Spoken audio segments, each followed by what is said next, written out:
Hey guys, so we are driving from Borgund Stave Church to Bergen, and about 7 minutes right on the highway you can find a Viking settlement at Bjørkum.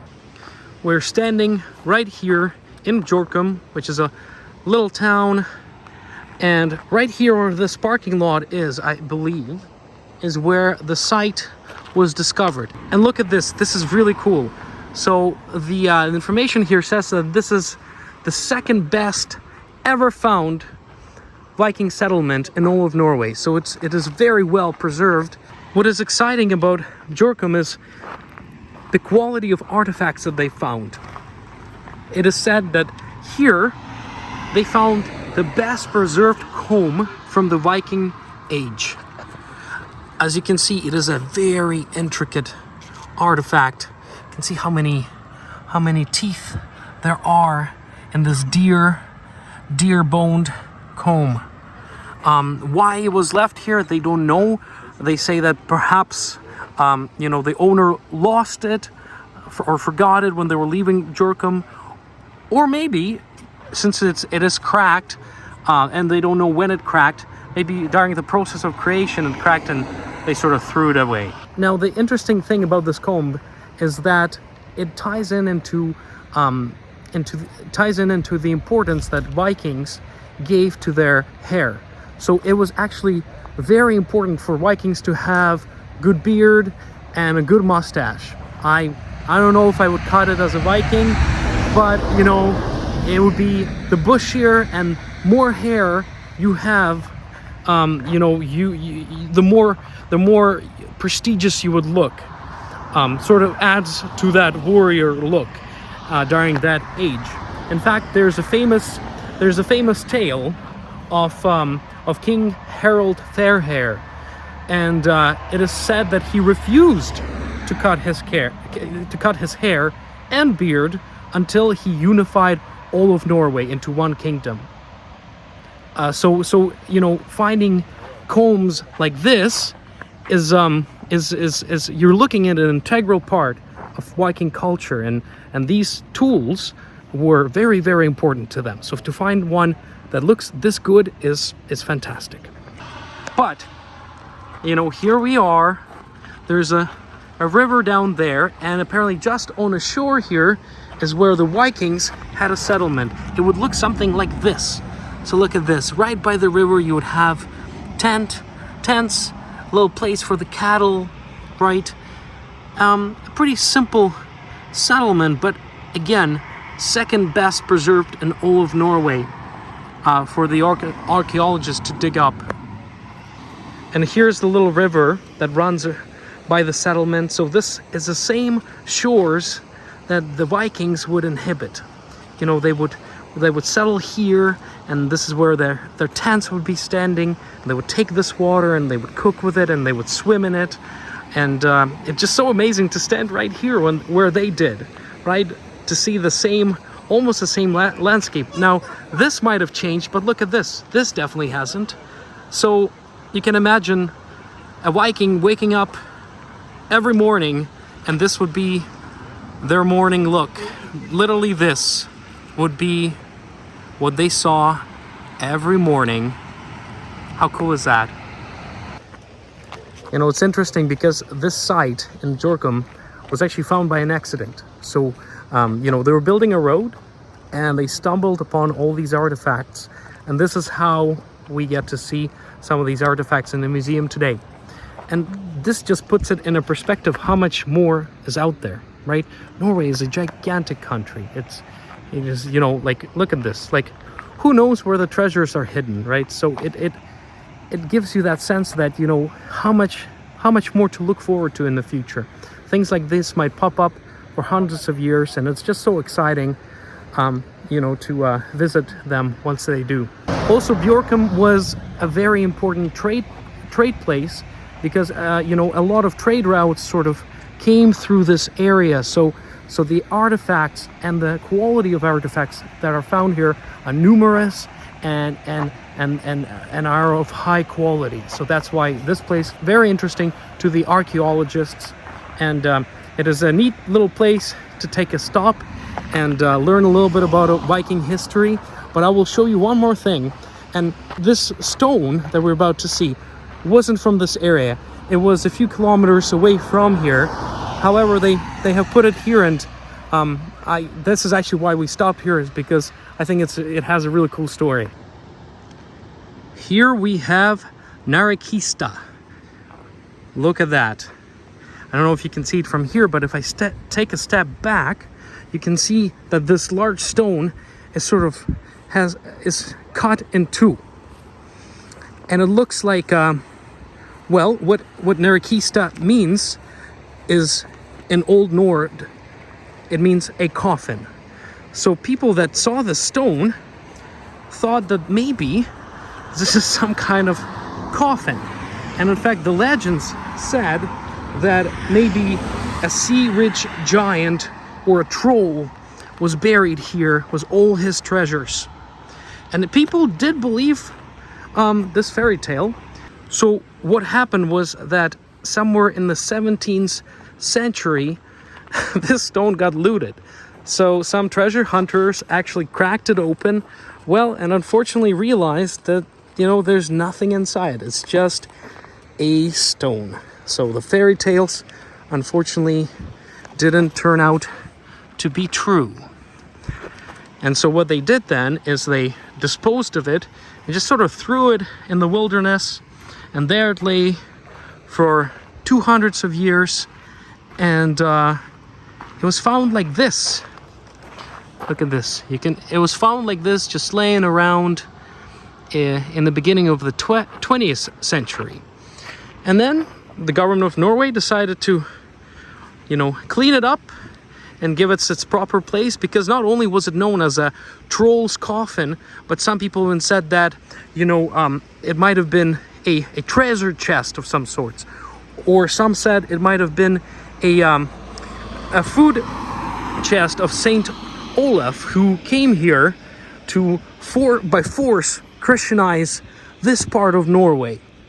So there's so many legends tied into this, and it's just really cool to see it, you know, for yourselves. You know, I always think places like these are so neat, because by looking at it and learning a little bit about its history, you know, you sort of immerse yourself further into the surrounding history. So, you know, what we're seeing here is what people, you know, 600-700 years ago saw. And you can sort of imagine what kind of wonder went through their imagination. It's like, wow, maybe it truly is a troll's grave. You know, how many tales were told to children and grandchildren about a mysterious stone, obviously enough to make somebody crack it open, right? So it's a really neat place to stop and touch a literal fairy tale and be a part of it.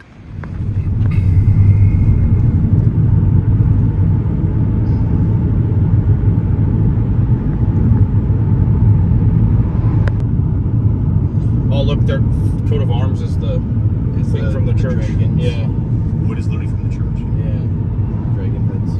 We're in Vestland. Okay, so I was really worried that I'm not gonna find it because I was driving and I didn't find it from the first try, but on the return I saw it. Okay, we are here at this really cool place. Again, a part of a fairy tale here in nearby villages. We are at a place called Jutlamannen, which is a place where you can see a real-life troll. So the legend says that one day Saint Olaf was driving here by road in his horse and carriage, and suddenly his horse stopped, and he got out and he started to try to make the horse budge, but he couldn't. And so nearby on the mountains right here stood two trolls, and they started laughing at him. So they laughed and they laughed and they laughed, and this angered the king. And so he he screamed in anger, and he said, "Stay there in stick and stone and be of no more harm." And then he took a hammer and he smashed a nearby rock, and that made 2 trolls turn into stone. And the tale says that they are still there standing today, and we have found one of them. Look at this, guys. A real live troll right there, overlooking a valley. I don't know how well you can see it. I used my zoom because you can't get close to it unless you hike up, but you can sort of see his nose in the air. Let's see if I walk this way. So to the right, sort of pointing toward the sky, you can see the nose, and then you can see kind of the shape of a beard and maybe like an ear sticking out or something like that. So that is one of the trolls, a male troll that was turned into stone. Now his wife, Gigra, was also standing there right beside him, and it was said that she had what appeared to have a child in her arms, but unfortunately that one collapsed in 1800. So right now we only have this one Jutlamannen Troll still standing overlooking this beautiful valley, as you can see. By the way, this is really close to the Bjørkum Viking location that we just saw. But yeah, look at that. A real live troll as found in the mountains of Norway. But you know, the story gets cooler. So ever since that became a tale, it has been said, and this is what I actually heard from the locals too, that have lived here for generations, is that during the Viking Age, Vikings would often camp out at the base of this mountain, or maybe a little bit closer to the troll, and they would believe that he would protect them from evildoers. They would sort of believe that he's overwatching this valley, so if anybody was coming to ambush them, the troll would alert them. So that's really neat. And the second really neat thing about this is that the stone that Saint Olaf was supposedly smashed with his hammer, that's the stone that we saw at the Husum Hotel, where we were staying a little bit earlier, and you saw that big indent in that round boulder. That's supposedly from the tale, the stone that Saint Olaf hit to make our buddy up there on the mountain turn to stone. Let's take another look at it. This is so cool. As you can see, hidden just right here. Right here, if you look up at the skyline, you can find our buddy troll guarding this area for centuries and for centuries to come. And there you guys go. If you have a hard time finding this troll, because it is not easy to spot, just go to Hodendalen marking spot along the highway, and then literally look up, and there he will be, surrounded by lush greenery and waterfalls. And here's a really cool picture. So from a different angle, this is sort of how the troll looks when you get up close.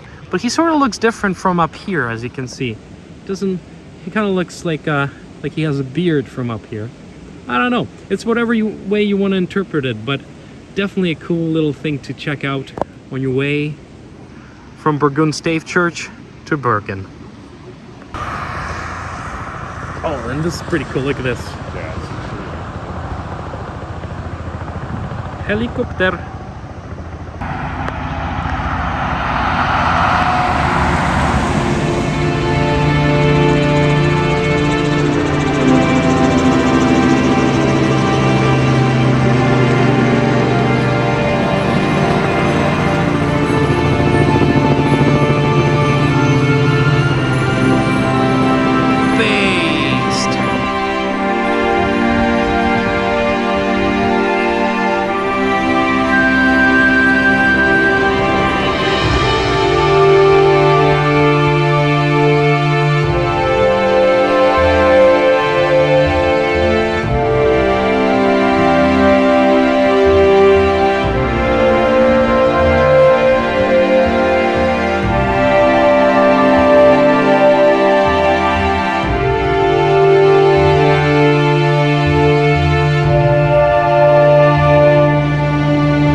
Look at this, guys. As you drive through Norway, you can just see these.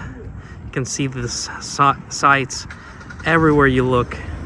It's beautiful valleys, mountains, and the water is almost like a mirror. The boat went by and just gave us a little bit of waves, but other than that, it was just perfectly still. And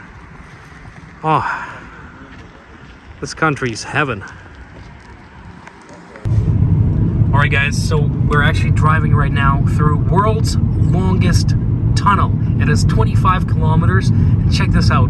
So people don't feel too claustrophobic and have a place to rest. There's actually a rest stations inside the tunnel. How cool is that? We'll take a stop.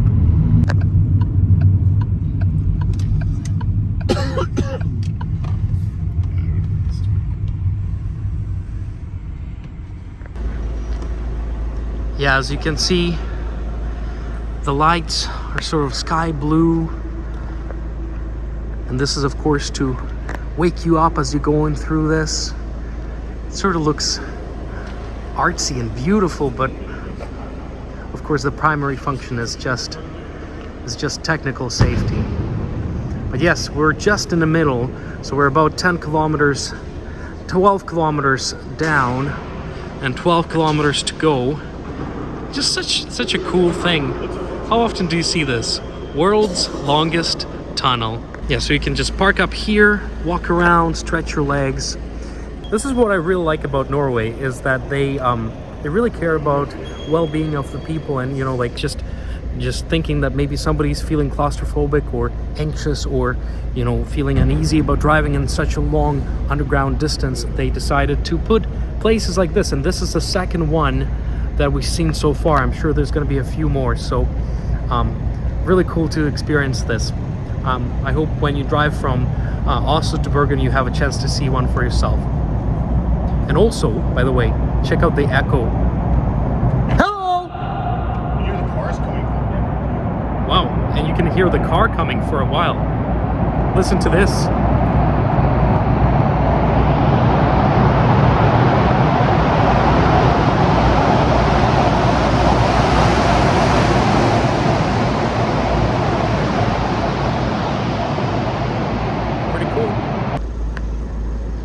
Yeah, look at that. Really neat stuff. Really neat. All right, time to move on.